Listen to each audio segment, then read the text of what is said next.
Seja bem-vindo à Liga dos Leigos, onde pessoas semi-aleatórias discutem assuntos que não dominam. Boa noite a todos. A Liga dos Leigos está reunida hoje para discutir o documentário de 2006, Loose Change, escrito e dirigido por Dylan Avery. Nessa obra, o diretor ventila diversas teorias que contradizem os relatos oficiais sobre os ataques terroristas de 11 de setembro. Para discutir essa obra comigo, Zeno Estoico, estão aqui Jusilei Encanador. Olá, observe o aviso de atar os cintos. Pepe Peripatético. Boa noite. E Salazar Luso. Olá, tudo bem? Tudo bom, pessoal? Pepe, você que indicou esta obra, quer fazer a introdução, por favor? Sim, eu indiquei esse documentário que teve várias revisões a posteriori, porque eu acho interessante que toda vez que se aborda a questão do 11 de setembro, tem que se abordar dois aspectos bem distintos, né? Um é entender que há vários problemas com a narrativa oficial que precisam ser identificados, né? Você identifica isso de uma maneira documental, histórica, de pesquisa, que o documentário faz muito bem com imagens, com relatos de testemunhas em primeira pessoa e tudo mais. Então esse é o aspecto importante, o primeiro aspecto importante do entender o 11 de setembro. O segundo aspecto, é claro, uma vez que você entende que a narrativa oficial é completamente furada, assim, é basicamente acreditar na narrativa oficial no teste de QI, você começa a investigar, então, realmente o que foi que aconteceu e, especialmente, quem foram os perpetradores dos ataques. Nesse ponto, eu considero que o documentário se perca. Mas como no primeiro ponto de detecção de inconsistências, várias, quase que autoridades, por exemplo, de veteranos, agentes da CIA, do FBI, que sempre alimentaram ceticismo com a narrativa oficial, indicaram o documentário com a boa sumarização, é por isso que eu quis que nós discutimos o documentário, porque ele realmente, essa primeira parte, ele é feito com um certo nível de competência, ainda que as imagens pareçam amadoras, a montagem pareça amadora, tem um certo nível de competência. Eu não necessariamente concordo com as conclusões às quais o documentário chega depois. Eu também, eu tive vários problemas aqui com as teorias, depois a gente discute. Mas antes da gente entrar no documentário, eu queria fazer uma pergunta para vocês. Onde vocês estavam no dia que as torres caíram? Eu estava trabalhando. Eu estava numa viagem de negócios. Estava no escritório. Eu estava numa viagem de negócios ao Rio de Janeiro. Tinha acabado de chegar no Santos Dumont. E aí, você teve coragem de voltar? Voltou de ônibus?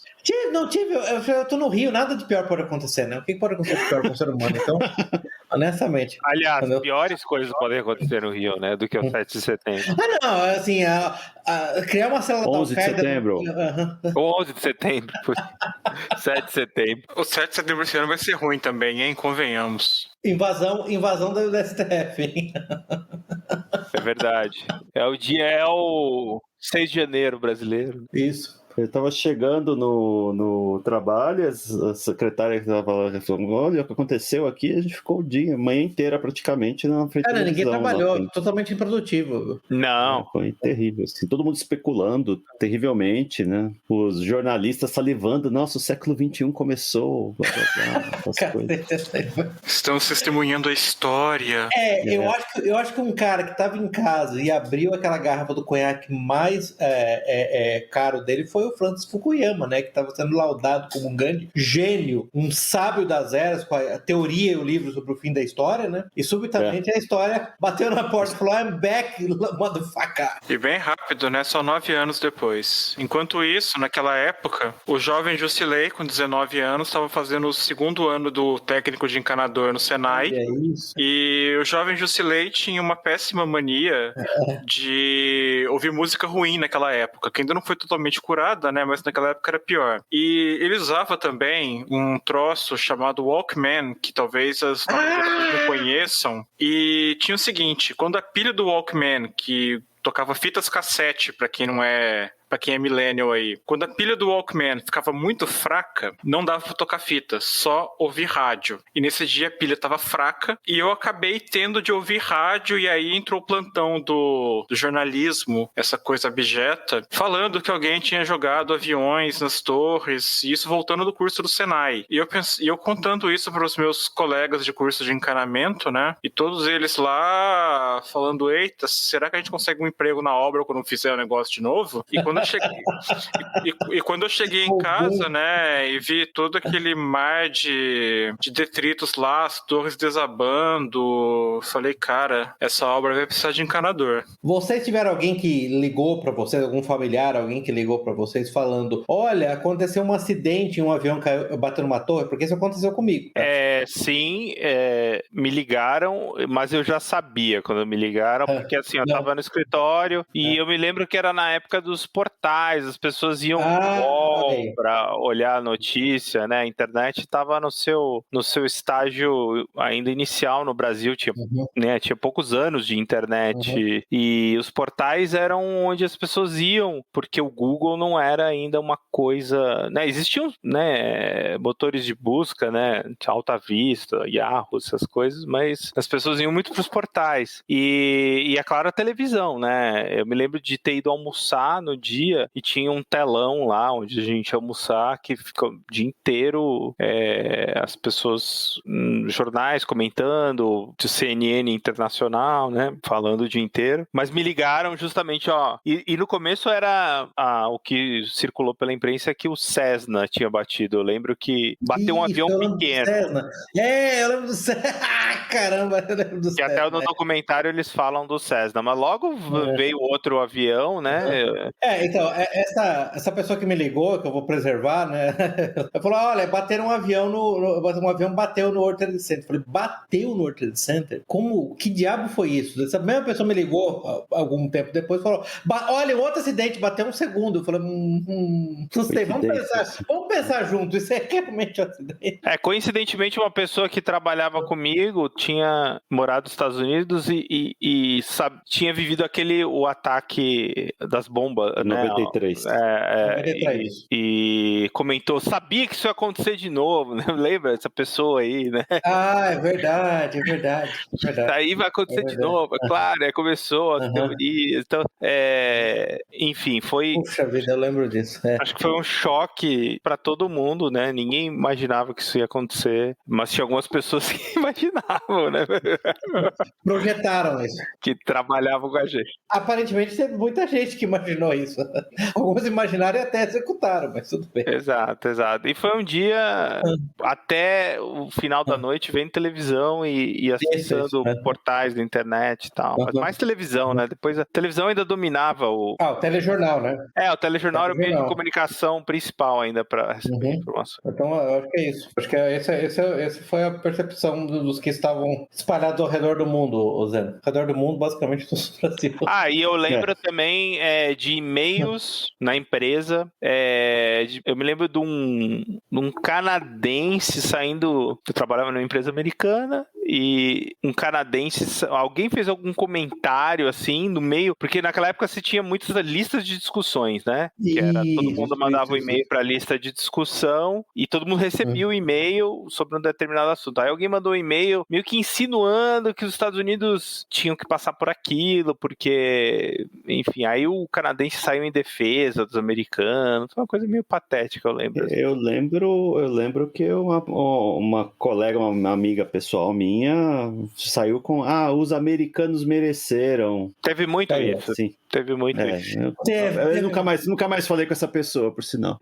O interessante é que tinha o MSN, ou tinha o comunicador de mensagens instantâneas internos da empresa. Eles começaram a colocar bandeira dos Estados Unidos, no comunicador interno. Eu lembro, foi Aí muita gente falou que justamente os Estados Unidos mereciam aquilo e estavam passando porque... aquela coisa, colheu o que plantou, né? Eu vi, tinha muito isso, né? Colheu muito o que plantou. E outras pessoas, ao contrário, extremamente patrióticas, saindo, até pessoas que não eram americanas defendendo os Estados Unidos. E também é o outro extremo. É claro que a tragédia humana, né? Não tá na tragédia humana, obviamente aconteceu. Mas eu acho que, assim, um ponto que é importante, que já era uma polarização ali, embrionária, né? O que a gente viu nos últimos anos, polarização esquerda-direita, eu acho que já estava ali o embrião daquilo.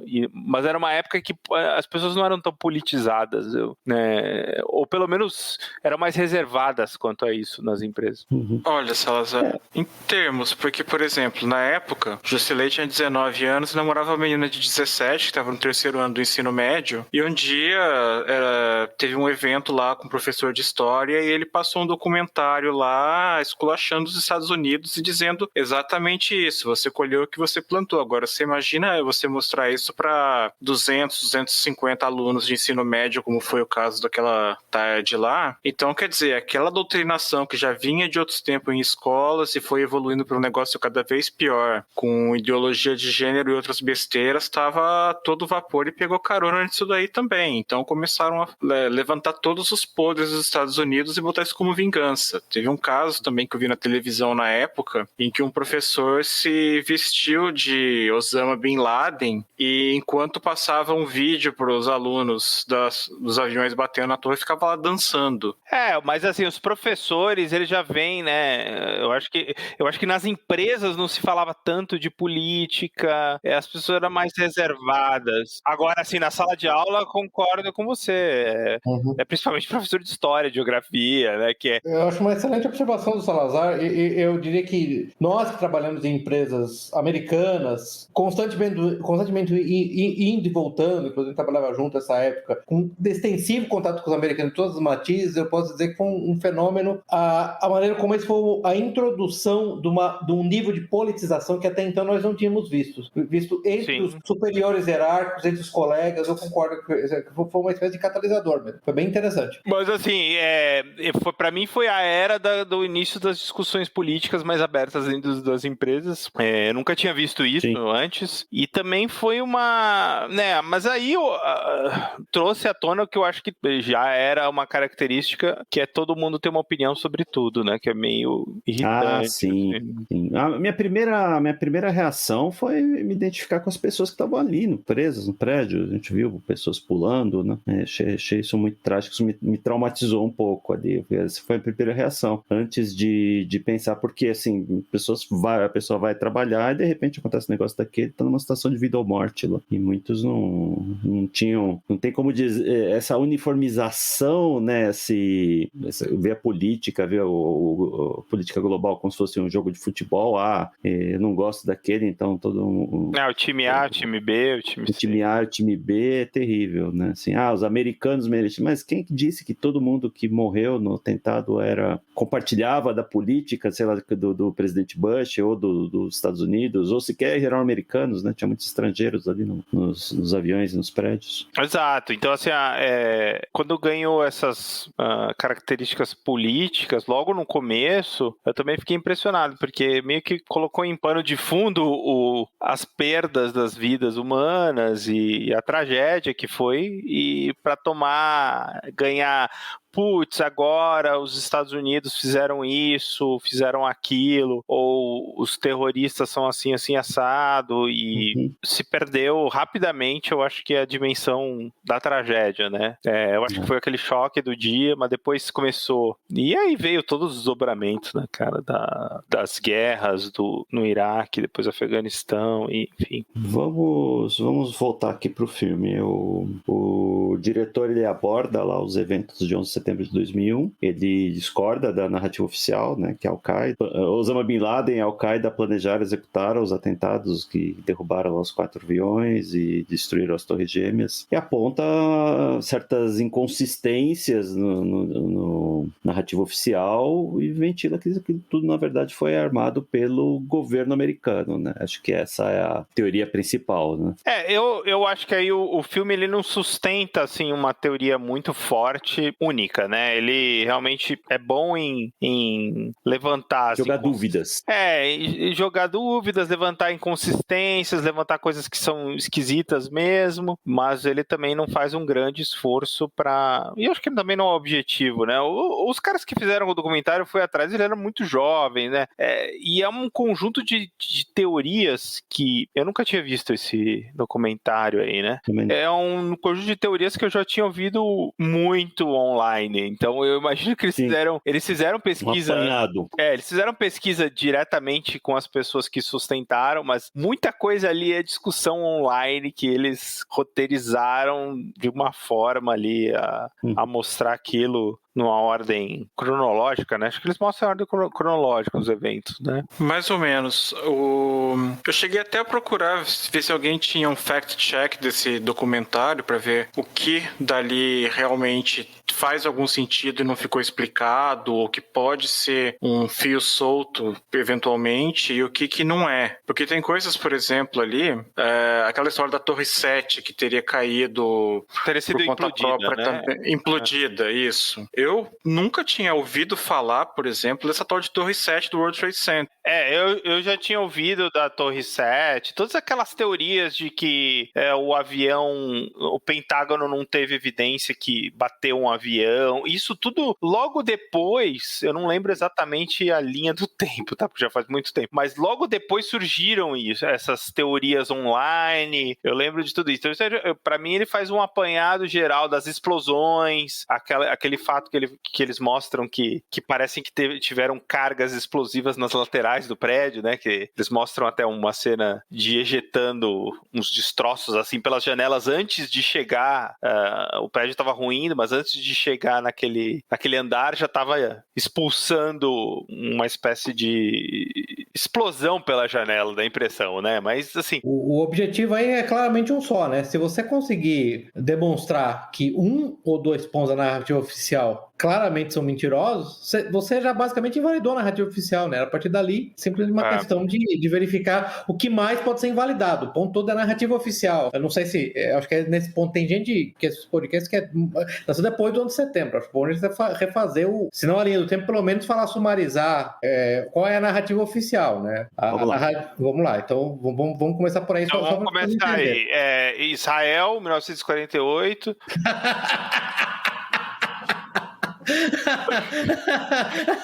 Começa aí, tá?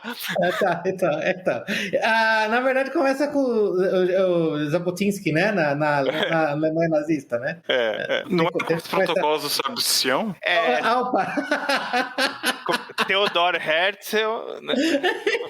Vamos voltar para a pauta, gente? Na verdade, então, no dia do ataque, né? Basicamente, você teve o voo da American Airlines, o voo 11, que foi sequestrado por um grupo de terroristas da Al-Qaeda, em particular liderado pelo Mohammed Atta, né? Ele colidiu com o World Trade Center, a primeira torre, aí entre o andar 93 e 99, isso foi às 8h46 da manhã do dia 11 de setembro. Aí às 9 da manhã, o voo 175 colidiu com a Torre Sul, né? O voo 11 tinha colidido com a Torre Norte, o voo 175 colidiu com a Torre Sul, né? Entre o andar 77 e 85. Aí às 9h37, então 8h46, 9h03, 9h37, o voo 77 colidiu com o Pentágono, uma das faces do Pentágono, onde havia escritórios, né? Aí às 9h58, a Torre Sul do World Trade Center colapsou, né? Devido ao fogo do combustível do avião. Às 10h03, o voo 93 da United acabou caindo num campo, um campo ermo em Shanksville, na Pensilvânia, e às 10h28 a Torre Norte colapsou. Essa, assim, é a lista geral exatamente lá. O que não está aqui, depois, por volta das 5 horas da tarde, o outro prédio, aquele prédio menor que o outro Center 7, colapsou devido a danos estruturais do impacto dos aviões nas outras torres, mas a queda das torres. Então, é basicamente isso. Essa é a linha geral, essa narrativa oficial. Que é interessante que, aproximadamente, quase que imediatamente, já se tinha o Bin Laden como o criador, né, ou o inspirador, pelo menos. Mais tarde se concluiu que o planejador era o Khalid Sheikh Mohammed, né, que foi, inclusive, capturado pelos americanos e torturado. Tem um livro daqui. Lembrando só, Pepe, que o Bin Laden já tinha sido ligado a atentados no World Trade Center em 1993, não foi? 93, isso quando do Sheikh Cego. Atentado com carro-bomba. Sim. O atentado de 93, a ideia era explodir Agora você lembra se era a Torre Sul? Acho que era a Torre Sul, né? Era explodir uma das torres para que ela tombasse e caísse sobre a outra torre e se fizesse um efeito dominó de múltiplos prédios caindo. Né? A ideia era causar múltiplas mortes com esse efeito dominó, mas evidentemente isso não aconteceu porque a quantidade de explosões necessária para derrubar o prédio era muito maior do que o que eles tinham. Quero deixar uma coisa clara aqui, eu não endosso a narrativa oficial, mas também não endosso as teorias que o filme defende. Eu acho que as teorias são interessantes do ponto de vista de... realmente tem algumas coisas que não fazem sentido. Fecha. Algumas contas não fecham. Beleza. Não fazem sentido. Até eu concordo. Mas o que eu acho que, assim, eles tentam pinar a culpa no governo americano somente, e eu acho que essa é uma análise muito mais complicada, tá? Então, assim, eu acho que tem outras nações que podem estar envolvidas e interesses. Eu acho que o desafio, por exemplo, acho que o grande desafio para a direita com bandeirinha de Israel, bandeira dos Estados Unidos no perfil, né, é que eles adoram usar o cui bono, quem se beneficia, para investigar grandes eventos históricos. E, basicamente, por essa lógica, eles assumem imediatamente que o Covid foi criado pela China no laboratório e dispersado propositalmente pelo mundo. Que a China, em tese, é o único país que se beneficiou do Covid. Que não é bem verdade, olhando, por exemplo, os resultados econômicos da China nos 3 quartis após a eclosão do Covid. Mas que seja. Então, vocês insistem que o cui bono é o bastante para identificar a China como a perpetradora do Covid. Vamos aplicar o cui bono agora no 11 de setembro. Qual foi o único país do mundo que se beneficiou dos ataques do 11 de setembro? Tivemos 3 entidades que se beneficiaram largamente do ataque de 11 de setembro. A comunidade de inteligência recebeu cheques em branco anos a fio lá. Nós discutimos isso, inclusive, no episódio sobre o The Good American. O The Good American, né, Zeno? Isso. O complexo industrial militar, que a gente acabou de ver agora a conta da ocupação, a gente está gravando isso aqui dia 1º de setembro de 2021, os Estados Unidos acabou de encerrar a sua ocupação no Afeganistão, e a conta está fechando em 2 trilhões de dólares. Isso. 2 trilhões de dólares, isso, né? Não, o número que eu vi foi o Afeganistão foi 2,2 trilhões, o Iraque foi 1,8 trilhões, ou vice-versa. Então, as duas guerras total dá 4 trilhões de dólares. Trilhões de dólares, uma conta que ainda não acabou, né? Pensão de veterano, coisas que estimam que vai chegar a 5 bilhões até 2050. E quem de vocês... Pode falar. E a terceira entidade que se beneficiou largamente foi o Estado de Israel, né? Que recebeu toda a instabilidade lá de eliminação de rivais no Oriente Médio. O Iraque deixou de ser uma entidade, depois veio o Primavera Árabe, Líbia deixou de ser uma entidade, todos os países. Síria se afundou numa guerra civil, e dado que a estabilidade de Israel depende dos países árabes que a cercam não se unirem, então eles foram beneficiados. Então eu vejo esses 3. Alguém vê mais algum? Eu vejo um. Bolsonaro. Não. As lojas que ficam nos aeroportos depois do controle de segurança, porque agora elas podem vender garrafa de água por $10 para você. Eu acho que o 11 de setembro foi um grande plano para vender garrafa de água a $10 e sanduíche de atum a $50. O sindicato dos trabalhadores de aeroportos aqui aumentou muito, né, o número de pessoas lá para fazer revista. E os vendedores de máquina de raio-x, né? Eu acho que depois, mais para frente, a gente tem as empresas que exploram petróleo também, que... Eu nunca comprei essa teoria. Não, eu não compro essa teoria por um motivo simples. Após o 11 de setembro, você teve inúmeras entrevistas com executivos de petróleo, longas entrevistas, teve seminários executivos de petróleo, e basicamente todos eles, o que eles diziam claramente é que eles não queriam, eles eram contra um ataque ao Iraque em particular. Aliás, vários deles assim, manifestaram completa perplexidade com essa ideia de atacar o Iraque. A própria Halliburton, que é acusada tanto no documentário, enviesadamente, mas quanto naquele documentário do Michael Moore no Fahrenheit 9/11, que é de... Vocês lembram do ano? Eu tenho o ano aqui do Fahrenheit 9/11, é de 2004. A Halliburton, na verdade, ela tinha feito muito lobby, para que os Estados Unidos removessem sanções econômicas contra o Iraque. Então, para mim, esse é um típico exemplo do problema que eu tenho com a teoria de que, usando o cui bono, o 9 de setembro foi perpetrado por americanos ou unidades de inteligência dentro dos Estados Unidos. Porque, na verdade, uma série de alegações, como, por exemplo, que seria bom para a indústria do petróleo, seria bom para a Halliburton, elas não parecem encontrar foco na realidade. E a Arábia Saudita, em particular, não tinha interesse nenhum. Ela também tentou fazer pressão com o governo americano para que não houvesse o ataque do Iraque. Porque a gente tem que lembrar, né? O pivô, que foi tremendamente maluco, né? Você sair de... O Bin Laden foi o instigador, o Khalid Sheikh Mohammed foi o planejador, e a Al-Qaeda foi o 11 de setembro para... O Iraque está envolvido nisso. Você lembra que isso é uma coisa que vários livros de memórias de agentes e analistas, esse ponto, até mesmo alguns analistas que são neocons, a gente precisa falar, viu, Salazar, um pouco dos neocons, né? Que na verdade se beneficiaram muito, né, se beneficiaram muito, porque na verdade eles voltaram para o governo, eles estavam basicamente fora do governo, com um bando de esquisitões voltaram para o governo. Eles fazem esse ponto de que logo nos primeiros dias, né, a Condoleezza Rice, por exemplo, já começou a falar da necessidade de descobrir a conexão iraquiana, sendo que o partido secular batista do Saddam Hussein era basicamente um inimigo da Al-Qaeda, né? Eu acho que foi o Ron Nance que fez uma ótima analogia. Ele falou: seria como se depois de Pearl Harbor as tropas americanas se reunissem e atacassem a China. Na real. Por quê?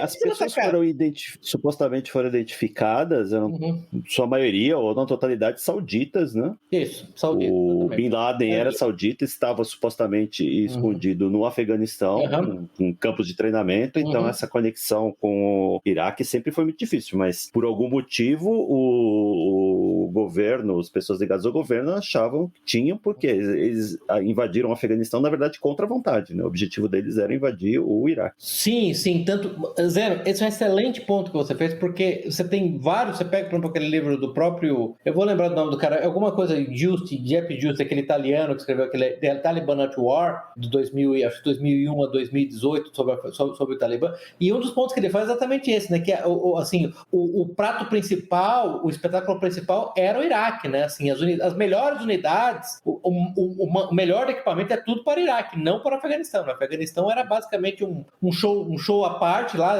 parado, e o objetivo era claro, era invadir o Afeganistão para encontrar e matar o Bin Laden. Sim. Né?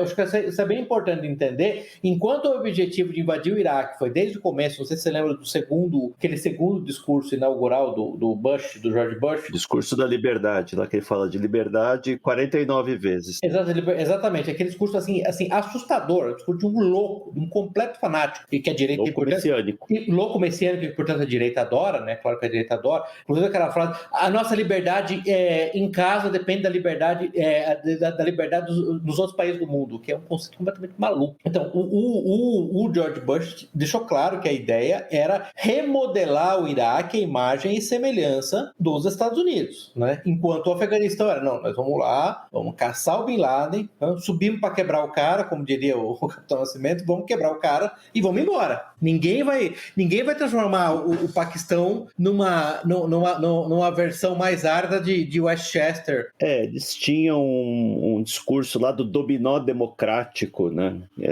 Acho que as pessoas menos cínicas lá achavam que se eu conseguir transformar o Iraque numa democracia, os outros países vão se inspirar e de repente todo mundo vai ser democrático. A doutrina neocon, né? Que queria impregnar as nações com democracia, né? Tipo, uma coisa maluca, e eu lembro também que o mote para invadir o Iraque era as armas de destruição em massa, né? Que também foi um outro negócio inexplicável. Até hoje, cadê as armas de destruição em massa, né? Não tinha, né? Nunca teve. Monte de mentiras, né? Patrocinados pela CIA e pelo MI6 britânico, né? Lembra de que tinha o Yellow Cake, que estava sendo uma prova que eles estavam enriquecendo urânio. Nossa, foi assim. E uma forçação de barra, porque lembra coisas de... Não, porque em 96, o vice-ministro de óleo do Iraque se encontrou no Catar com um alto oficial do Talibã para discutir um gasoduto. Ou seja, isso é prova que eles estavam planejando um atentado. Um negócio completamente maluco. As provas foram ficando cada vez mais escabrosamente ridiculamente falsas, né? Voltando na questão da narrativa oficial, é importante lembrar, qualquer um que for pesquisar, eu acho que assim, eu sempre gosto de falar dos livros, né? Assim, eu acho que o livro que eu sumarizaria é o The New Pearl Harbor Revisited, 9/11, The Cover-Up and the Exposé, David Ray Griffin. Ele é provavelmente uma das pessoas que duvidam da narrativa oficial com mais peso e credenciais acadêmicas mesmo, né? Com respeitabilidade, né? E um dos pontos que ele faz lá é que se você for procurar, o Bin Laden nunca assumiu o atentado super bem sucedido, particularmente o mais bem sucedido da história. Eu até farei o argumento que é o atentado com o maior número de vítimas do inimigo, porque você está fazendo um atentado terrorista contra o inimigo, da história, combinar todos os atentados terroristas antes disso, e o Bin Laden se recusou a aceitar, se recusou a assumir a autoria do atentado. Um negócio que foi recentemente revisto, eu lembro de comentar isso com pessoas da direita mesmo, né? O Talibã se ofereceu publicamente para entregar o Bin Laden, né? Capturar o Bin Laden ou julgar o Bin Laden no Paquistão, eventualmente até entregar o Bin Laden, caso os americanos apresentassem evidência, prova, vamos dizer, judiciais que o Bin Laden era o responsável, né? O instigador do 11 de setembro. Também não aconteceu, né? Eles também nunca fizeram um caso. O filme fala muito bem, o documentário fala muito bem disso. Você vê a própria acusação do FBI contra o Bin Laden não foi pelo 11 de setembro, né? E finalmente a única prova, assim, a evidência, né? Falo prova, mas a evidência, assim, de culpabilidade do Bin Laden aconteceu naquelas fitas onde ele assumiu o atentado, que foram convenientemente achados no Afeganistão em 2008, né? Pela CIA, né? Na verdade, foram achados pela CIA. E há evidentemente, uma enorme controvérsia. Vários dos jornalistas, inclusive jornalistas ocidentais que entrevistaram o Bin Laden, de esquerda e de direita, né? Reiteram que eles não consideram aquela voz do Bin Laden. Depois eu lembro que há um vídeo, né? O vídeo, ele tem um problema sério, para mim em particular, que me salta a atenção. Vocês devem lembrar daquele filme que é baseado no livro do Philip K. Dick, que é Minority Report. Lembra do Minority Report? Sim. Você lembra que tem uma cena que o oficial lá, o detetive, porque basicamente, graças aos pré-cognitivos, ninguém mais investigava crimes. As pessoas previam que crime ia acontecer. Mas lembra que tinha um cara que era um detetive que ele viu numa época que investigava o crime. Ele entrou numa sala e falou: eu nunca vi uma cena de crime assim, com uma festa de evidências. Você lembra que ele usou?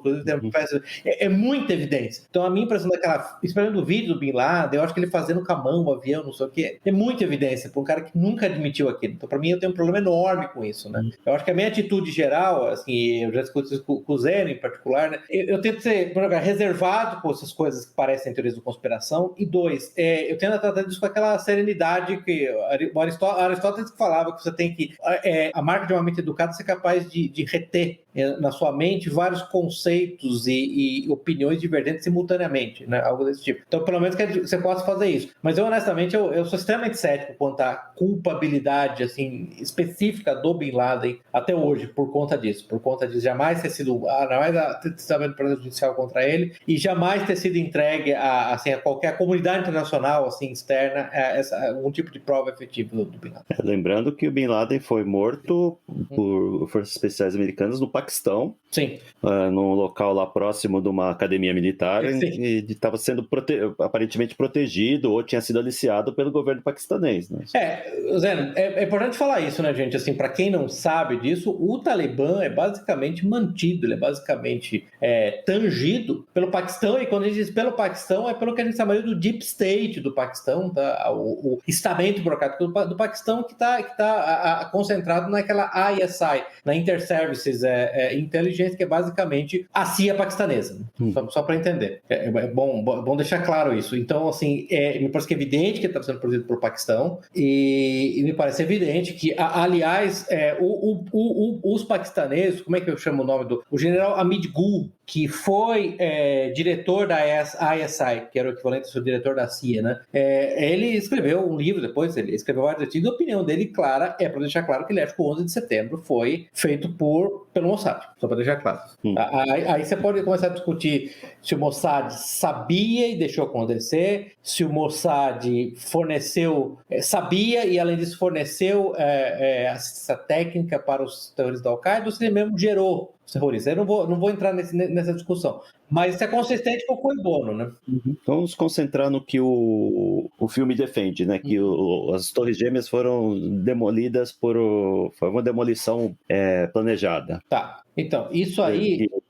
O choque, o incêndio dos aviões não seria suficiente para derrubar os dois prédios, e isso foi feito com explosivos que foram plantados lá antes dos aviões. Eu entendo que aquele grupo Architects and Engineers for 9/11 Truth, que basicamente você tem engenheiros estruturais, arquitetos, engenheiros forenses, engenheiros metalúrgicos, de renome, Você está falando assim com peso acadêmico, para quem dá muito valor a isso, é um peso acadêmico enorme, né? É um grupo de notáveis que me parece vai ser bastante consistente em demonstrar que realmente tem a condição dos prédios caírem como eles caíram, simplesmente com o calor da chama do combustível dos aviões. Alguma coisa mais aconteceu. E no caso da Torre 7, em particular, acho que ele chama Danny Javolsky, né? Vou pegar o nome dele depois, vou colocar nas notas. Ele olhou o vídeo, tem aquele que falou, e falou, isso é claramente uma implosão, isso é claramente uma detonação controlada. E de novo, né, você pode até chegar a um ponto onde você vai dizer, olha, na verdade, é possível que depois do 11 de setembro, depois dos ataques de 93, por conta daquela possibilidade de terroristas tentarem tombar o World Trade Center, ele tinha como mecanismo de segurança secreto que ninguém mais sabia,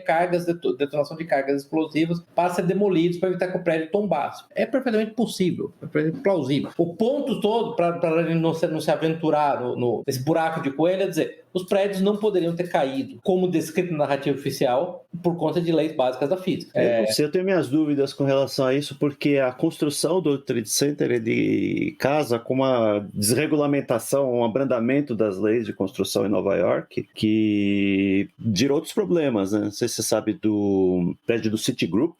Uhum. Do asbestos? Você falando do asbestos? Não. O prédio ele teve erros de projeto, ele praticamente quase desabou por causa de vento, né? Sim. Ele teve que ser reparado às pressas lá, tinha erros de cálculo no projeto e estava se aproximando um furacão, estava previsto um furacão para atingir Nova York e eles estavam com medo que o prédio desabasse sozinho. Inclusive inclusive acho que a Torre Sul, uma das torres estava no novo código e uma das torres estava no velho código, se não me engano, algo desse tipo. Eu não sei esse detalhe, mas eu sei que tem um livro que eu li 102 minutos, que entre o impacto do primeiro avião e a queda da segunda torre foram só 102 minutos, né? Sim. Que descreve, são depoimentos de pessoas que sobreviveram, onde que eles estavam, o que aconteceu, e levanta esse tipo de ponto, né? Que essa desregulamentação e a forma como o avião, que a parte externa fazia parte aquela casca externa fazia parte da sustentação estrutural, isso pode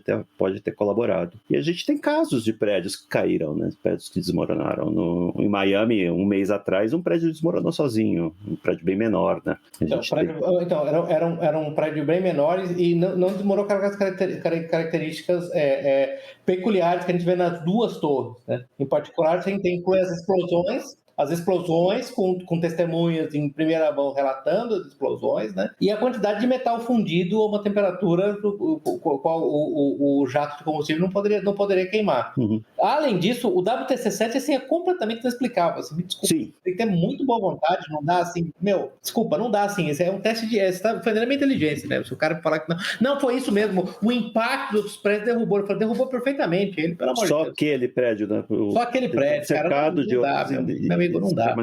Tem duas coisas que me saltam aos olhos nisso, é o World Trade Center 7 e outro é o Pentágono, né? Perfeito.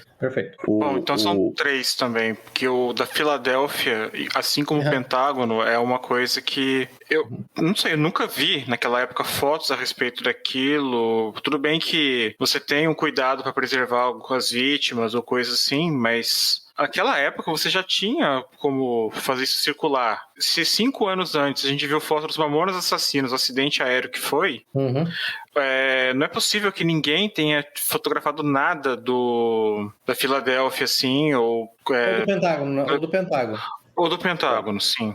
O que eu acho o principal problema do narrativo oficial do Pentágono é que o Pentágono é um prédio baixo, né? Um prédio de 4, 5 andares, e você conseguir manualmente, eram pilotos inexperientes, né? Um deles é piloto de carreira, e conseguir atingir daquele jeito a lateral do prédio é bastante complexo nessa parte da história. Que as duas torres foram demolidas e não foi... Eu já não acredito tanto, mas esses dois outros problemas eu acho que são bem complexos de você aceitar. Como eu falei, você não precisa...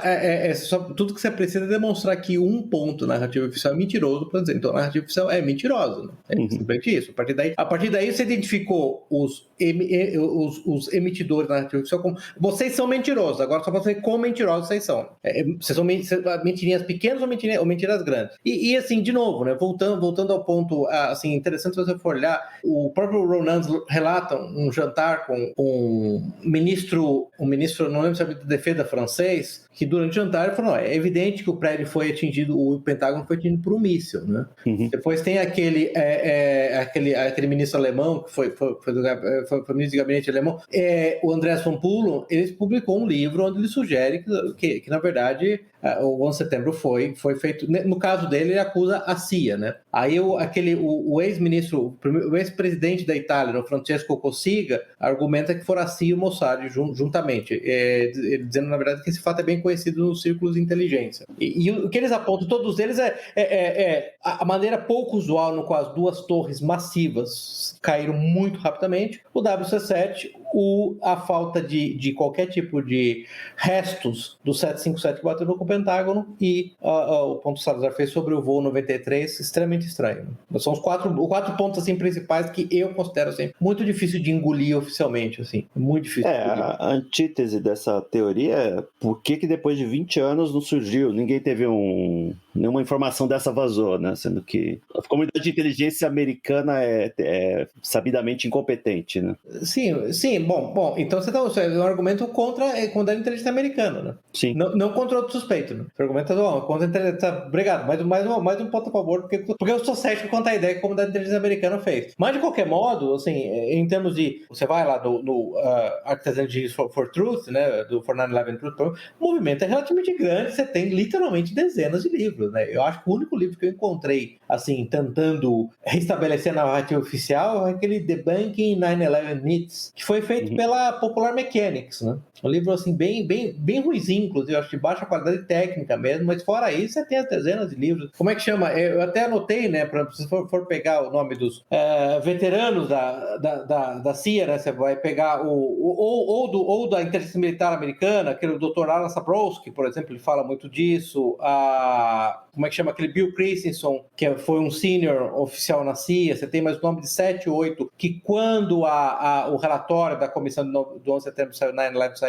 depois de quase 4 anos, também disseram que havia vários pontos ali que não tinha sentido. Então, assim, aceitar a narrativa oficial piamente é um enorme problema. Assim. E há uma comunidade enorme de gente. E não é só de esquisitões, acho que esse é o ponto, por exemplo, não é só de esquisitões no fundo do porão da casa da mãe. Você está falando de gente credenciada, gente capacitada, PhDs em engenharia, metalurgia, né, em química. Então, desculpa, não dá para aceitar. Assim, não consegue, fisicamente, assim, a probabilidade disso ter acontecido, como vocês estão dizendo, é de 0,0001%, né? 1 elevado a 10ª. Tem até aquele especialista lá que é ouvido no Loose Change, né? Que fala algumas coisas a esse respeito. Eu não sou da área. Danny Giovenco. Isso. Não sou capaz de dizer se tem um fact-check ali que tenha desmentido o cara também. Não. Você não é da área? Você é encanador? Então, Eu sou encanador, eu não mexo com explosivos.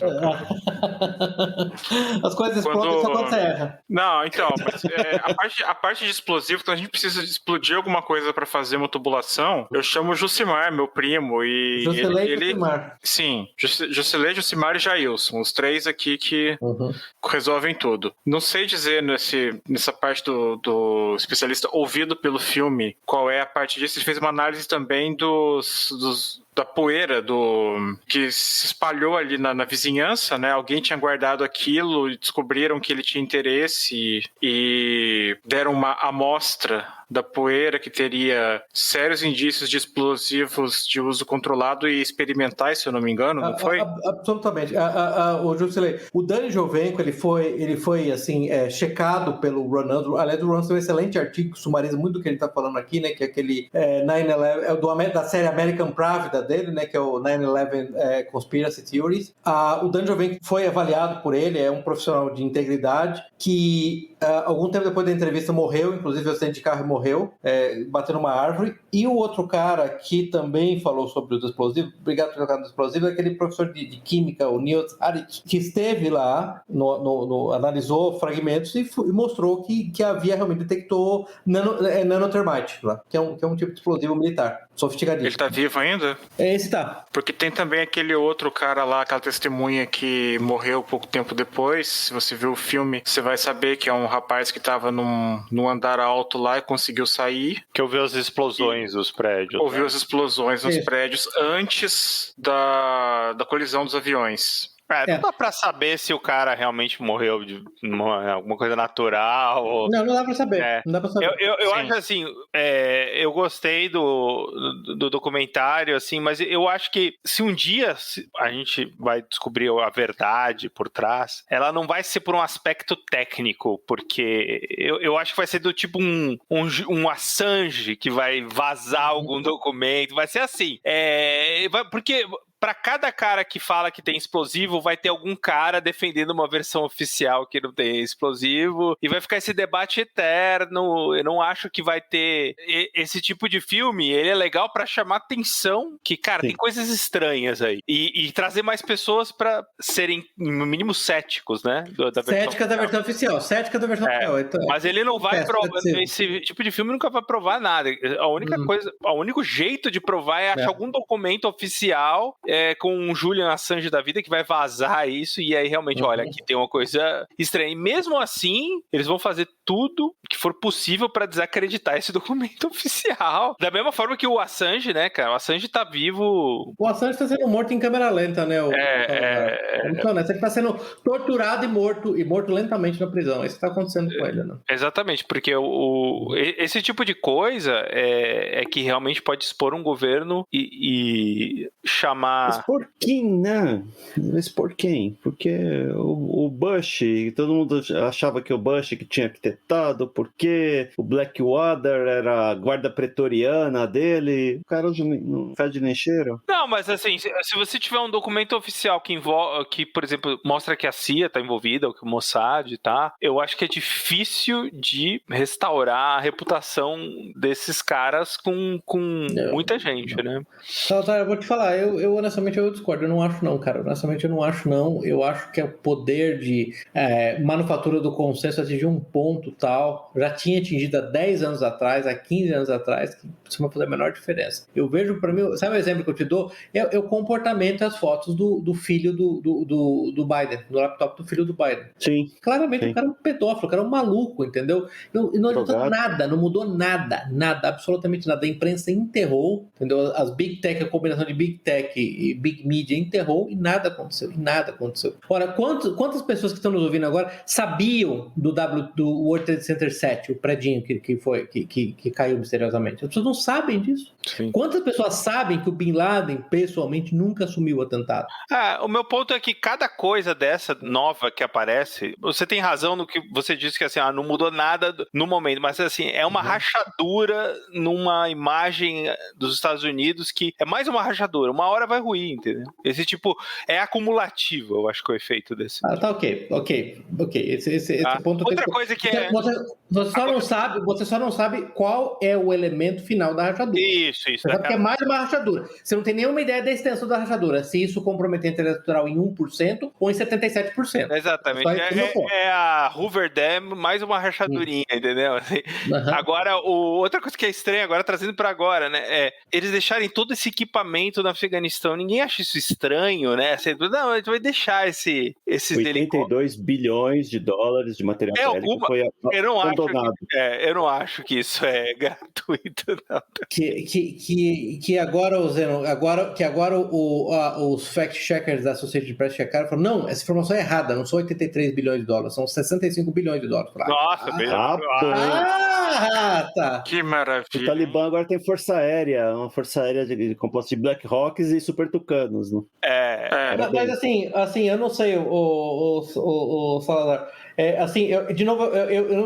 Ainda que eu não concorde que esse seja um modelo único e final de verificação de autoria da má ação, acho justo que se explore o cui bono. Nesse caso em particular, cui bono, assim, em deixar deliberadamente o equipamento. Essa é a minha pergunta. Porque eu sei, se você me perguntar, eu sei quem que se beneficiou de fornecer o equipamento. Sim. Em particular, foram as private military contractors, né? Foram as empresas privadas que prestam serviço serviços militares. A Blackwater é um exemplo mais óbvio, mas na verdade no Afeganistão foi muito aquela DynCorp, né? DynCorp. E eu entendo que eles ganharam umas somas colossais de dinheiro nessa linha de produção de equipamentos de armorias americanas movidas para o Afeganistão, e o governo do Afeganistão contratava a entrega das empresas como a DynCorp e depois contratava as empresas para treinamento. Então havia incentivo enorme de super equipar o exército afegão, que sempre foi uma piada que nunca funcionou, por conta desse motivo pecuniário. Agora, se você me falar, eu não sei o que você vai me falar, se você falar assim, olha, mas é possível que o interesse em deixar isso com o Talibã seja porque posteriormente podemos explorar o Talibã como um pivotador contra a China?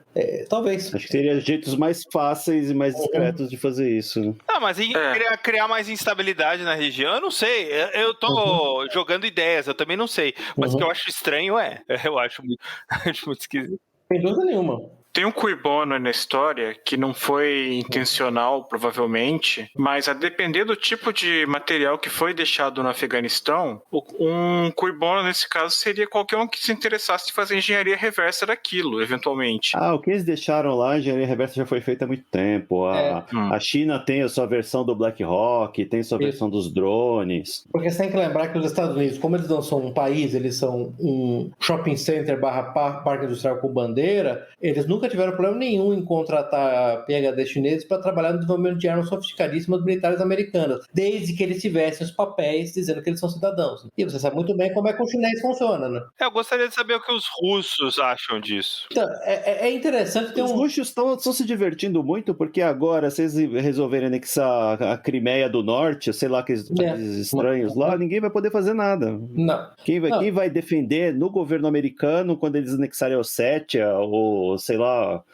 ou outra república soviética, Novorússia, eles vão falar o quê?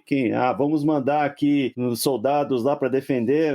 Nesse momento, o momento que a gente está vivendo agora, após a desocupação do Afeganistão, é ótimo para todo mundo que tem alguma pretensão territorial, que tem alguma pretensão autoritária. Eu comentei com o Pepe outro dia, se tivesse os militares brasileiros, tivessem alguma propensão a dar um golpe, agora seria o momento perfeito, porque quem vai intervir no Brasil aqui, que ninguém tem interesse nenhum aqui, era simplesmente dar um golpe de Estado e um abraço. O interessante é que eu acho que eu vi um artigo na Russia Today exatamente sobre esse ponto, né, que o próximo dominó será também uma cidade que começa com K, nesse caso Kiev, né?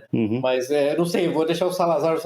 A minha impressão geral de Kiev em particular, o Jusilei, desculpa, Salazar não, Jusilei, é que o que salva a Ucrânia é que ela é tão disfuncional, que seria um peso para a Rússia anexar muito da Ucrânia. Não é nem a Ucrânia toda. Se ela anexar muito mais do que a parte extremamente leste da Ucrânia, ela vai ter um problema. A Rússia poderia, eventualmente, ir até a margem oeste do rio Dnieper, que seria, 35, 40% do território ucraniano atual, e é onde fica a maior parte dos ucranianos que falam a língua russa, inclusive em casa. Inclusive até o Vladimir Zelensky, presidente ucraniano, é um deles. Mas eu acho que assim, o objetivo principal da Rússia na Ucrânia, que era a anexação da Crimeia, já serve para o que eles precisavam, que era simplesmente o seguinte: como a Ucrânia tem uma questão territorial, ela já não pode automaticamente entrar na OTAN. A OTAN tem um estatuto lá que, se for seguido à risca, impede a acessão de membros que tenham esse tipo de questão. Se o Putin tivesse feito isso antes de 2004, se eu não me engano, que quando foi a extensão para Estônia, Letônia e Lituânia, bastaria o Putin invadir Narva, na Estônia, que é a cidade mais próxima da fronteira com a Rússia, que pronto, a Estônia já não teria mais como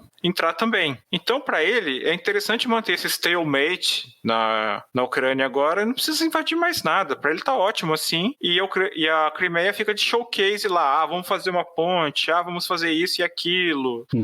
Tá alcançado o objetivo ali. Mas quem tá com muito mais receio nesse momento agora não são os kievenses, não, mas são os taiwaneses, né? Estão contando os minutos lá para a China começar um movimento de anexação. E aí, realmente, o que eles esperam? Eles esperam que vidas americanas, europeias vão ser usadas para defender Taiwan? Por favor, pelo amor de Deus. Que gente mais insana, né? Fora de cogitação. Depois que o Biden deixou cidadãos americanos isolados lá no Afeganistão, Afeganistão, eu até tenho minhas dúvidas, viu, Zeno, sobre quem são os cidadãos americanos, viu? Tem um monte de operador da CIA, operadores de inteligência, né? Mas assim, foi um negócio muito mal feito, né? Foi uma operação desnecessariamente mal feita. Mas assim, agora talvez eu falar um negócio que vai chocar as pessoas que nos escutam, né? Eu não ponho tanta culpa disso no Biden, não, por motivo simples. O Trump queria sair do Afeganistão e os militares se comportaram como criança de 4 anos de idade, jogaram no chão e ficaram, para usar aquele termo em inglês, dragging their feet, né? Arrastando os seus pés, para que a saída não acontecesse, né? Uhum. A saída foi sabotada em todos os pontos. Não simplesmente pela administração Biden, ela foi sabotada pelas pessoas que iam executá-la, porque eles não estavam querendo executar. Não achavam que ia acontecer, toda hora achavam que ia ser mudado no último minuto, ia ser prolongado no último minuto, né? Já achavam que não ia acontecer, e depois, quando aconteceu, evidentemente fizeram de uma maneira escabrosamente ruim. Não, a gente não... A culpa, assim, quando a gente fala a culpa do Biden, é claro que todos os presidentes americanos pós-Bush queriam sair do Afeganistão, né? Obama, o Trump... O Obama era fraco demais, ele nem tentou. Ele tentou. Aliás, não sei se você lembra disso. Uma das coisas que o Obama fala nas suas memórias, eu não li inteiro, mas li vários trechos das memórias do Obama, é como o Biden queria ser do Afeganistão. A versão para colorir, você pegou? Eu peguei a versão em quadrinhos, eu peguei a versão em mangá. Peguei a versão mangá das memórias do Biden. Entendeu? Mas assim, a gente culpa o Biden porque o Biden é ridículo, né? Assim, claro. Ele é patético. Ele é claramente, ele está com problemas cognitivos, problemas mentais e tudo mais. Mas para deixar claro que a comunidade de inteligência toda, como o Zeno falou, do Complexo Industrial Militar, ele fez de tudo para que essa saída não acontecesse. E aliás, você vê os neocons, Salazar, por favor, não vamos embora sem falar dos neocons, hein, cara? Já estamos com 1 hora de programa. Sem falar dos neocons. Os neocons, na verdade, usavam o tempo todo advogando para que a permanência fosse perpétua, né? Dos militares americanos no Afeganistão. Eu entendo, assim, tem um momento, de uma certa forma, a ocupação dos Estados Unidos é que nem você sair você lidar com a namorada grávida, né? Assim, o erro já foi cometido, né? Como é que você vai lidar com ele agora? Você é milionário e tá lidando com a namorada, não, com a transinha de uma noite com a favelada lá, entendeu? E aí, ela quer tudo. Agora ela viu a chance de obter tudo de você, entendeu? Você é filho de um milionário, então olha, é isso aí. Eu acho que os Estados Unidos... O primeiro problema na ocupação do Afeganistão é que a missão nunca teve clara, né? Primeiro era a missão de vingança. Vamos lá acabar com a Al-Qaeda, pegar o Bin Laden. Ficaram 10 anos lá, não acharam o Bin Laden. Agora a nossa missão é fazer nation building aqui. Vamos transformar o Afeganistão numa sociedade moderna. Não, agora temos que lidar com os direitos das mulheres afegãs. Agora são os direitos dos gays. Todo mundo vai ter parada gay em Cabul, dos trans. Então, a partir do momento que você tem esse alvo móvel, né, esse objetivo, não tem como você ter sucesso, em primeiro lugar. E acho que eu falei isso em outro episódio. Se tivessem feito um trono de crânios e o Bush sentado nele em 2002 e falando, da próxima vez vai ser pior, teria sido muito mais humano, muito mais econômico, muito melhor para todos os envolvidos. Mas não.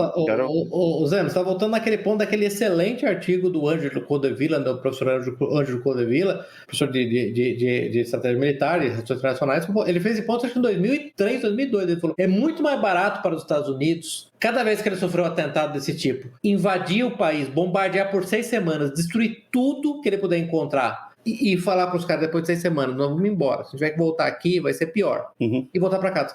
Se tivesse jogado um Tactical Nuke em Tora Bora, que agora chama Crater Town, né? Isso, exatamente. Teria sido muito melhor, muito mais barato e ia ser muito melhor pro povo americano. Eles iam ser muito mais seguros. Os caras são loucos. O povo afegão também, tá? Porque, assim, o custo humano da ocupação militar, né? Isso é uma coisa que a gente já discutiu. Assim, a direita brasileira, principalmente a direita bandeira de Israel e Estados Unidos, pensam que, assim, que a OTAN, os operadores da OTAN no Afeganistão, a OTAN são os Vingadores e o Talibã é o Thanos. Então, a OTAN não pode... Gente, assim, mortes de civis, estupros.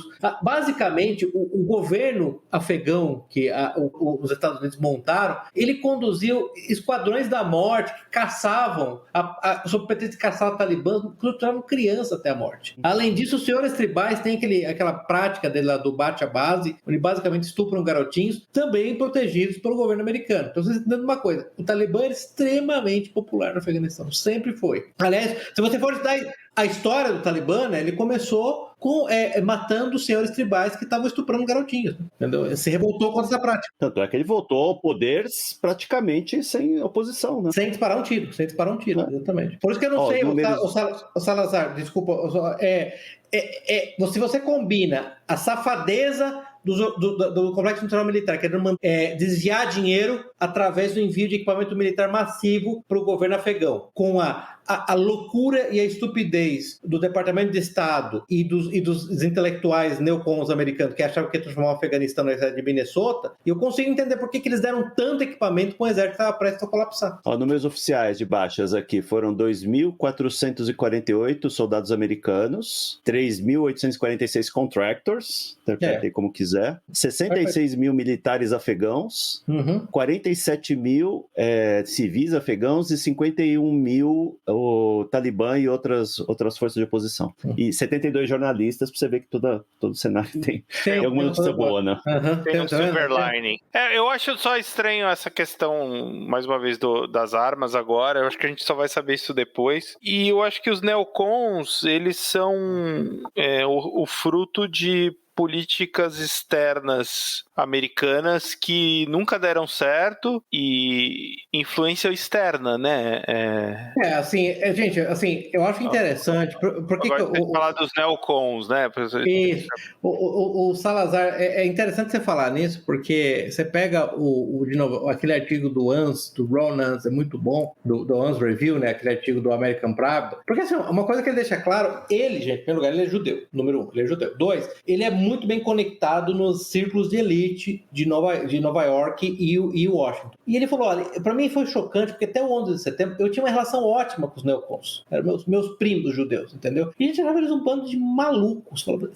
Ele descreve geralmente, neocons são pessoas com passaporte americano, que são judeus obcecados por Israel e pelo Oriente Médio. A gente jamais imaginou que esses loucos, a palavra dele foi esses loucos, teriam o controle do Departamento de Defesa. E incrivelmente foi o que aconteceu depois do 11 de setembro. Foi inexplicável. Se você for pegar as origens dos neocons, na verdade, eles eram pessoas do Partido Democrata, eles eram pessoas de esquerda, que em determinado momento, quando perceberam que a esquerda americana, né, a New Left americana, grande parte dela, não apoiava irrestritamente a democracia e as ações militares americanas ao redor do mundo para espalhar a democracia, eles começaram a se voltar para o que você chama de direita, mas na verdade eles seriam se infiltrar no movimento conservador. Então, quando a gente fala neocon, tá, gente, para deixar claro, não são novos conservadores, são na verdade pessoas, muitas delas de passado trotskista, que queriam espalhar o comunismo ao redor do mundo, se converteram de espalhar o comunismo ao redor do mundo para espalhar a democracia liberal ao redor do mundo, que mostra que a diferença das duas não é tão grande quanto você imagina, né? Entendeu? E que posteriormente foram se introduzindo no partido que dava a elas guarida, no partido que dava a elas a possibilidade de extravasar os seus impulsos militares, que é o Partido Republicano, que são os conservadores. E assim que você tem os neocons. Eles se centravam ao longo das ideias do aquele filósofo Leo Strauss, mas assim o negócio fica claro para todo mundo, isso não deveria ser um grande problema dizer isso, porque é uma questão factual,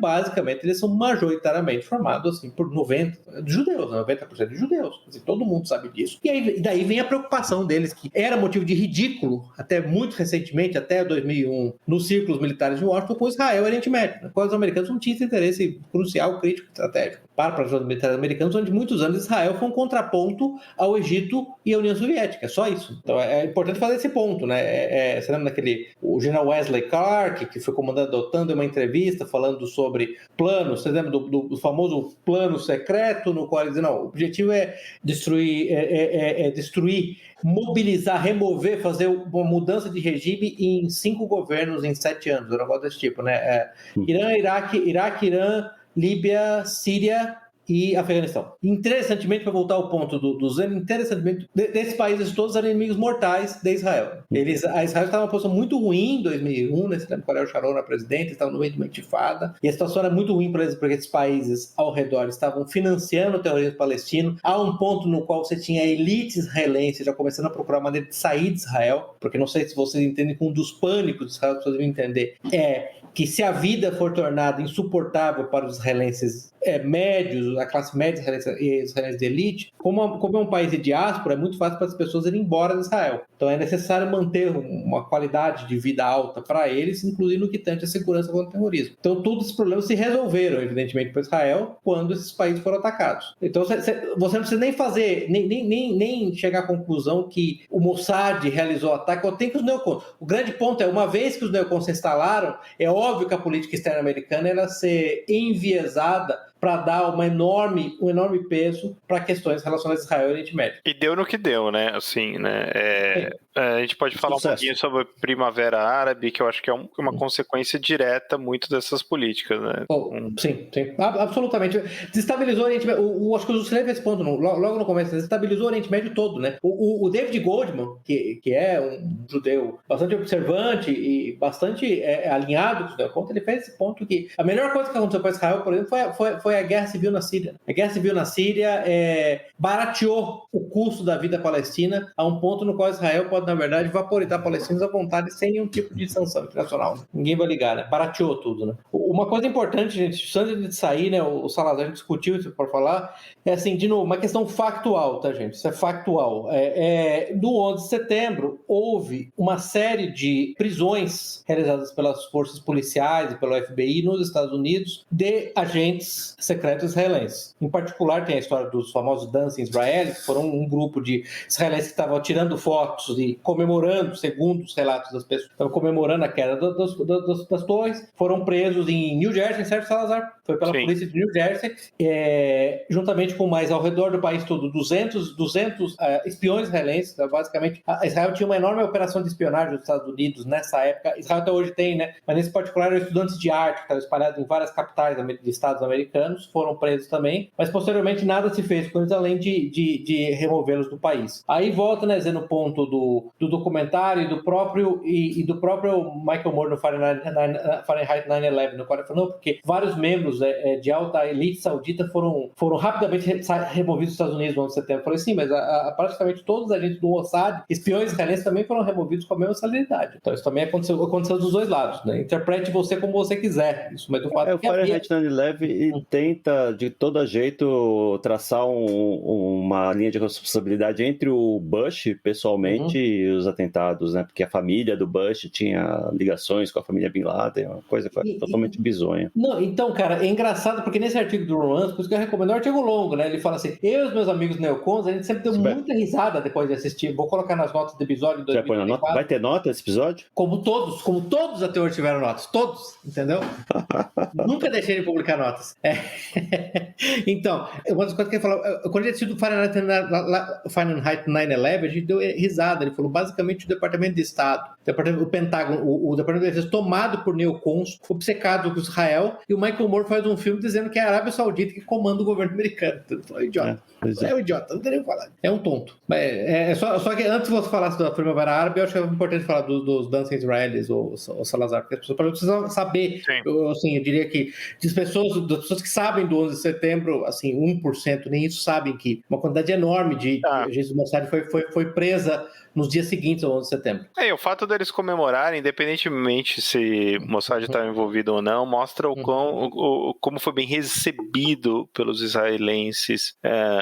O policial fala, né, o Salazar, sempre o policial fala, quando o policial prende, o israelense fala, nós somos israelenses, agora os seus problemas são os nossos problemas. Exatamente, porque basicamente os Estados Unidos ali se tornou uma extensão de Israel, não o contrário. O poder das Forças Armadas Americanas foi colocado a serviço de Israel, um negócio mais incrível, né? E nisso eu sou obrigado a dar crédito, olha que coisa louca, né? Já deu um pouquinho de crédito pro Obama, que resistiu violentamente, com tudo que ele podia, com toda a malemolência dele, resistiu a uma invasão do Irã, que era isso que todos eles queriam fazer por 8 anos. Né? Foram 8 anos de think tanks, lobbies, artigos em publicações científicas, artigos na grande empresa, pedindo interferir numa invasão do Irã. A gente chegou a fazer piada com aquela história da estimativa de quando o Irã vai atingir a bomba, que é basicamente o Irã está a 18 meses da bomba pelos últimos 15 anos, né, o Salazar? Você lembra que o Netanyahu chegou a apresentar o gráficos, ele tinha aquele grafiquinho que era uma bombinha que ia subindo, né, um negócio ridículo, meu Deus do céu. Tenho certeza que aquilo lá da cabeça dele, ele achou genial, todo mundo falou que era idiota, ele achou genial, ele falou a fazer. Vai falar. Igual a previsão do aquecimento global, né? Ah, sim, igualzinho. A arma nuclear do Irã está no mesmo nível da previsão do aquecimento das geleiras. Não haverá mais neve. Não haverá mais neve. É. E o Trump também. O Trump resistiu também à invasão da Síria, também, né? Resistiu também. Daí o Trump foi. O Obama já tinha resistido à invasão da Síria. Você lembra que tem uma entrevista muito boa que ele deu pro Jeffrey Goldberg no The Atlantic, quando ele estava falando disso, né? Que ele caiu na besteira de falar daquela linha vermelha, lembra? Não se usar armas químicas da linha vermelha. Já apareceu a arma química. No dia seguinte. Cara, gente, é o seguinte, não vou fazer, não vou invadir. É claro que o Obama não invadiu, tá, gente? Ele não invadiu a Síria, em larga escala. Ele não atacou o Irã por razões bem específicas. Ele considera como alguém que cresceu no meio muçulmano. Olha lá, não tô falando que ele é muçulmano, tô falando que ele cresceu no meio muçulmano, cresceu na Indonésia. Ele considera os Estados Unidos um mal pro mundo e quanto menos os Estados Unidos intervir, melhor. Só por isso que ele não fez. Ele fez a coisa certa pelas razões potencialmente erradas. Não vou nem dizer que eu discordo totalmente. E o Trump porque percebeu que o sentimento da base, é claro, a base não quer mais guerra, né? Eu lembro que estava discutindo com alguém essa semana, semana passada, desculpa, final da semana passada, eu tenho dado, eu posso até colocar nas notas, aproximadamente 85% das mortes no Afeganistão, militares, são de brancos sulistas do interior. As pessoas que as elites ocidentais odeiam é que estão matando e morrendo nessas guerras. E o Trump percebeu isso, as pessoas estão de saco cheio, né? Por isso que assim, a probabilidade de eles se moverem um soldado com um fuzil para defender Taiwan. Gente, Taiwan aprovou casamento gay. Taiwan tem uma primeira mulher. Passa por você que é uma piada, tá? A gente tinha que sair isso amanhã e parar com essa frescura. A dúvida é agora como é que o complexo industrial militar vai reagir a uns Estados Unidos sem nenhum conflito perene, né? Parece que isso é um vácuo. Cuba tá logo ali. Cuba tá lutando pela democracia. Né? O Salazar tem um bom ponto. Aliás, o Salazar é interessante que a Jen Psaki, lá, a porta-voz do Obama, do Biden, hoje a pergunta que eu dou a repórter para ela, assim, você vê, é que negócio, vocês estão desesperados por uma guerra. Ela falou, mas você descarta o deployment de tropas americanas em larga escala em qualquer lugar do mundo, a partir de agora? Você diz, por favor, uma guerrinha, por favor, eu preciso. Porque você não pode esquecer que nos Estados Unidos a imprensa esquerda e direita, isso não importa, né? A direita tradicional, a que a gente chama de conservative incorporated, que são os conservadores pró-mercado só, todos adoram guerra, né? Adoram guerra. Não sei se você lembra que a única vez que eu vi a CNN elogiar o Obama, elogiar o Trump, a CNN, a única vez que ela elogiou o Trump foi quando o Trump fez aquele ataque com mísseis de cruzeiro à Síria. Falar, não, agora finalmente o Trump está sendo presidencial. Eu falei, mas que país bizarro, que país quer dizer, a única missão presidencial foi um ataque contra uma nação soberana sem declaração de guerra. Que coisa maluca, né? Que país de doido. E resta saber se também o Irã é uma incógnita, né? Porque Israel quer vaporizar o Irã, né? Se puder.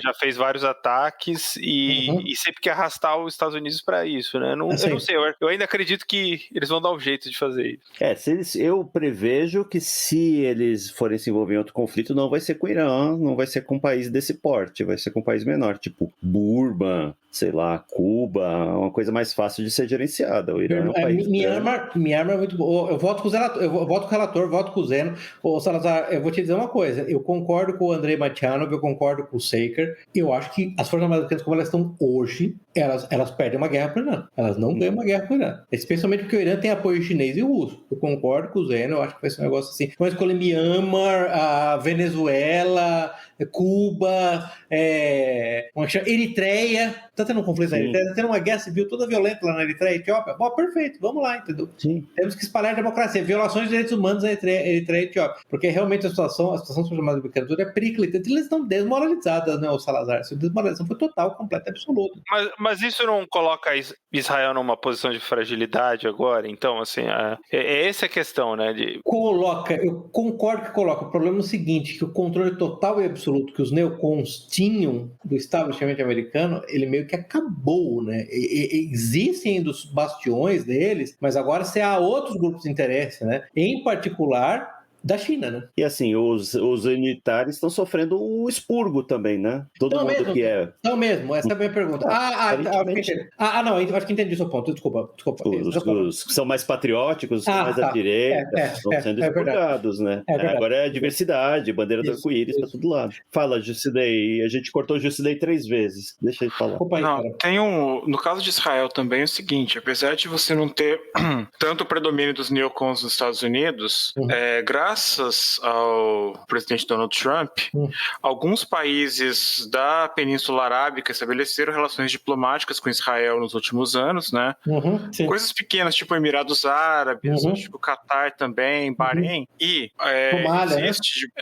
Somália, se eu não me engano, também, né? Não lembro deles não, mas pode ter sido. E, além disso, já há coisa de 10, 15 anos, você tem negociações de bastidores entre Israel e Arábia Saudita, principalmente em nível diplomático ainda, não sei como é que está em termos de inteligência, porque é uma área bem mais sensível para Israel colaborar com alguém nesse ponto, sobre aquela história de o inimigo do meu inimigo é meu amigo. E aí, você ter uma parceria velada entre Israel e Arábia Saudita, nesse caso, contra o Irã, que não vou dizer que substituiria uma participação mais ativa dos Estados Unidos, mas seria mais ou menos aquilo que na minha adolescência falavam que era a rapa, né? Alguém contra a rapa, todo mundo, de galera mesmo. Uma questão dessa aliança é que as forças militares sauditas são propositalmente fracas e incompetentes, né? By design, porque a família real saudita morre de medo de um golpe militar. Exatamente. Sim, o apoio daí eu creio que viria de outras formas. Não sei se por petróleo, dinheiro, mas... Dinheiro, assim, vamos ser honestos, né, Jusilei? Você ainda falou de uma parceria velada, é um segredo meio que de polichinelo, né? Qualquer assim, analista político amador sabe que hoje a grande frente do Oriente Médio é Israel, Arábia Saudita, Al-Qaeda e ISIS contra o resto, né? No fundo é isso, né? Então, na verdade, o que a Arábia Saudita faz, em particular, ela financia Al-Qaeda, ISIS e o Estado Islâmico, né? O Estado Islâmico de todo quanto é tipo. Os famosos islamistas moderados que estão causando terror e morte na Síria, no Iraque, né? E tentando invadir o Irã. Essa, na verdade, é a estratégia, né? Israel fornece a logística, você sabe que há vários relatos de forças armadas israelenses tratando de feridos da ISIS, por exemplo, do Estado Islâmico, né? Ou tratando de feridos da Al-Qaeda na Síria, né? Eles saem da Síria, vão até Israel, passam pelas colinas de Golã, são tratados e são mandados de volta. E a Arábia Saudita fornecendo tanto os malucos, né? Obviamente, muito dele da Turquia, né? A Turquia está sendo fundamental nisso. A Turquia fornecendo os malucos e o dinheiro. A Arábia Saudita com o dinheiro e Israel com a logística, né? Então, você vê, assim, é um fato bem estabelecido. Mas eu entendo que esse é um substituto pobre para o controle das enormes forças armadas americanas, incluindo a sua capacidade de ação global, né, especialmente ataques aéreos, né? Sem dúvida, mas na falta nesse caso, nesse caso, já que não tem tu, vai tu mesmo. Tanto que você vê que é interessante, né, voltando ao ponto do Zeno sobre o complexo industrial militar, né, o complexo industrial militar tá louco para uma guerra com a China. Sim, uma guerra que eles vão perder, né?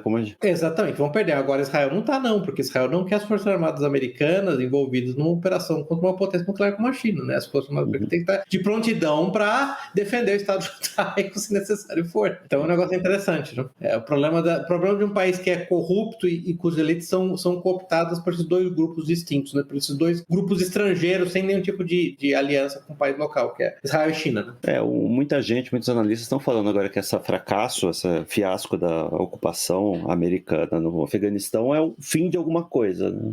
Não se sabe se vai ser o começo de outra coisa, porque claramente os Estados Unidos têm um problema em ser império, né? Eles têm uma contradição interna lá. Tanto é que Porto Rico é um território americano, né?